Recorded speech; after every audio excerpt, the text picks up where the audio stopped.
మీరు ఎప్పుడైనా దేవుడు మౌనంగా ఉన్నాడని భావించారా? ఈ లోకంలో మీరు పూర్తిగా ఒంటరిగా ఉన్నారనే భయం మిమ్మల్ని ఎప్పుడైనా వెంటాడిందా? ఆ నిశ్శబ్దం మిమ్మల్ని భయపెడుతోందా? నీ హృదయంలోని ఆ శూన్యం, ఆ అయోమయం నిన్ను ఒంటరిని చేస్తున్నాయా? మీకోసం ఎవరూ లేరని, మీరు ఎవరికీ పట్టరని మీరు అనుకుంటున్నారా?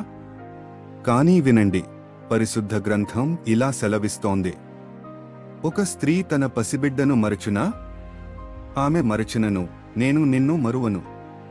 యెషయా 49:15. ఆయన మాట తప్పని దేవుడు. తల్లి తన బిడ్డను మరచినా దేవుడు తన ప్రజలను ఎన్నటికీ విడువడు. ఆయన ప్రేమ శాశ్వతమైనది, అచంచలమైనది మరియు అది కేవలం నీ కోసమే ప్రత్యేకించబడింది. నీ సమస్యలు ఎంత పెద్దవైనా ఆయన నీతోనే ఉన్నాడు. విశ్వాసయాత్రలో షార్ట్కట్ ఉండదు. దేవునిపై సంపూర్ణంగా ఆధారపడడమే నిజమైన మార్గం.